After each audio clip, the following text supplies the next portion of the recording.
This is physics, measurement. The unique value of science is its ability to make predictions.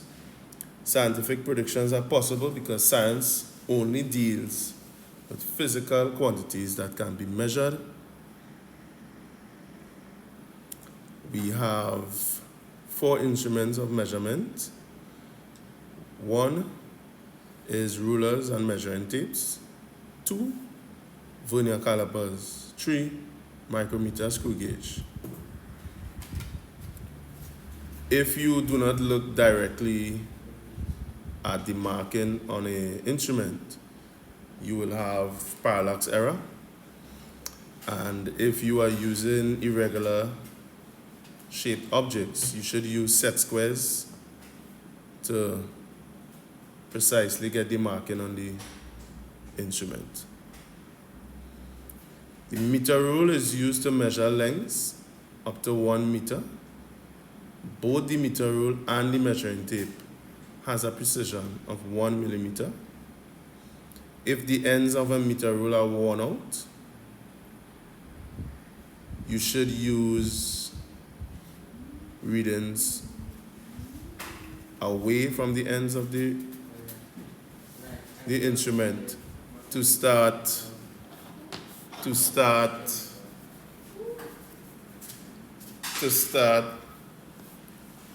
the reading, right? For very small length measurements, like the diameter of a thin ruler, it is better to use the micrometer screw gauge. For the length of the wire, you should use a vernier caliper. Vernier calipers make use of a main scale and a vernier scale. So the vernier scale is there to slide. You have external jaws, internal jaws, a wheel to move the vernier, a tail to insert into bottles. Right. This is an idea of how they can be used. This is the instructions on how to use the vernier caliper. So first, you find the zero error by closing the vernier caliper and looking for the first reading that perfectly lines up. If the 2 zeros line up, you have no zero error. If you have the 0 to the right and you have the first marking seen here, you should subtract. If the 0 is to the left and you have your first marking here while closed, you should add.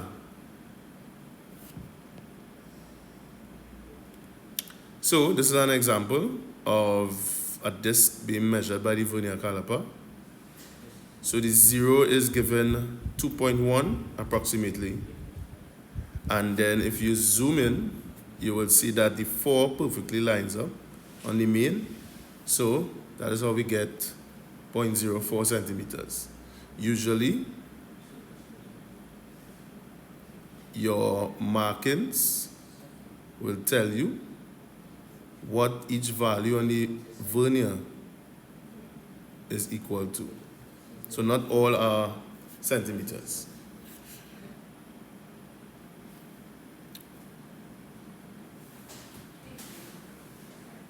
So this again is the zero error revisited. Okay? And in this case, the 0 is to the left and the 7 is the first number on the vernier that perfectly lines up. So you're going to add it, and that's how we get 3.29 centimeters.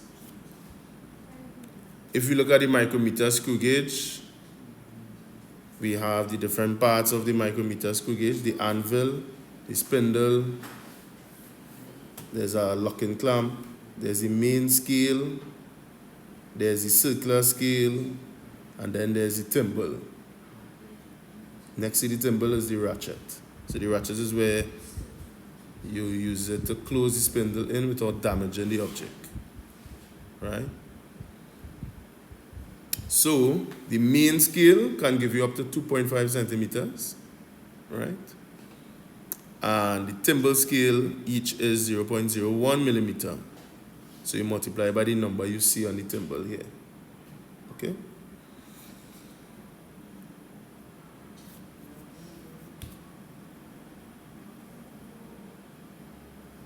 So, first thing you are doing with the micrometer is to find the zero error. If the zero is perfectly lined up, there's no zero error.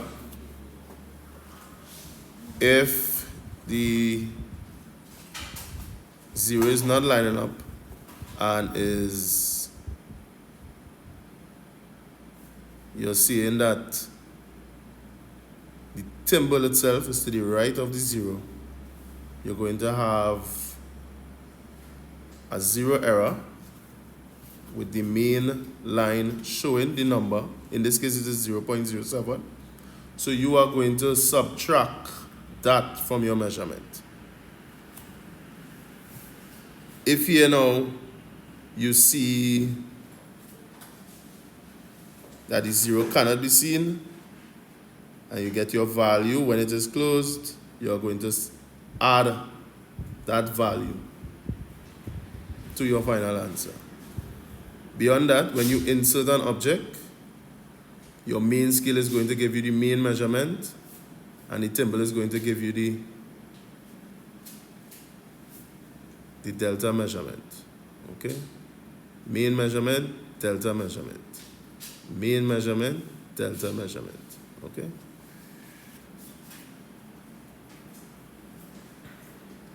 So, we have an example here. We have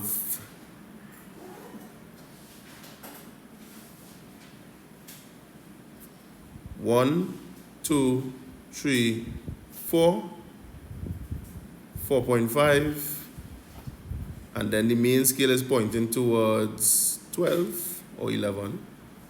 12. So we add on the 12 and we get 4.62 millimeters. And then we use the zero error. So you have to do these two operations from the main and the thimble before you use the zero error in your final answer. Here we can measure time. Stopwatches are most common for measuring time. The SI unit for time is seconds. The uncertainty introduced by the random reaction of a person is the human reaction time error. It is typically 0.1 or 0.2 seconds. However, you can look at the smallest value on the stopwatch and you can find the error in the stopwatch being half of that. Let us look at the scale. We have two types of scales, linear and non-linear scales. A linear scale have equal spaces and a non-linear scale has unequal spaces.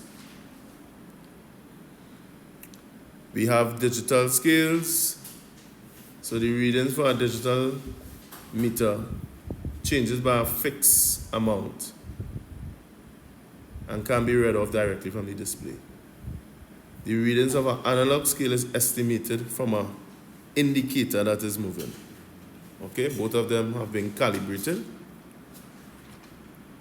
Measurement errors are the uncertainties in a measurement due to the limitations of the instrument or the method used for the measurement. When recording a measurement, it is important to record the uncertainty of the measurement as well. Two concepts related to errors are accuracy and precision.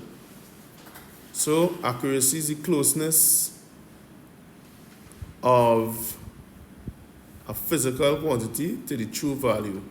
So we're going to imagine that there is an X in the middle of this bullseye, and we're going to look at how accurate all the points are. If they were not accurate, they would be all around further away from the X. Precision, however, is the closeness of several measurements. If repeated measurements are very close to each other, we say that the measurements are precise. So you can see all the points are very close to each other here, but it is not accurate because it is not at the X. Okay? So this is very precise, but not accurate. You can have very precise and very accurate also. Significant figures. It is important to record the number of significant figures correctly. The uncertainty of a scale is half of the smallest division. Uncertainties are expressed as one significant figure. Values of less than 5 are truncated, and values greater than or equal to 5 are rounded up. Record the measured value to the same decimal places as its error. Okay? So, if the uncertainty is 0.05 meters and the length is 5.835 meters, we should record the length as 5.84 plus or minus 0.05 meters. Combining errors or uncertainties, we often encounter physical quantities that are the sum or products of different measurements. In such cases, the calculated error or uncertainty is combined using a few simple rules. So, if we are adding 2 or more quantities, the total uncertainty is the sum of the uncertainty of each quantity. If we are multiplying or dividing quantities, the total fractional uncertainty is given by the sum of the fractions of the uncertainty to each quantity.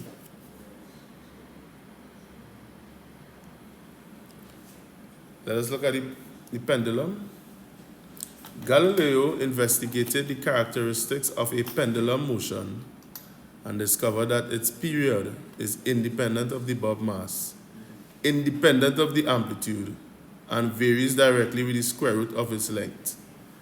The period of a pendulum is the time taken for a bob to move one complete oscillation. The amplitude of the oscillation is the maximum displacement of the bob. Let's look at area.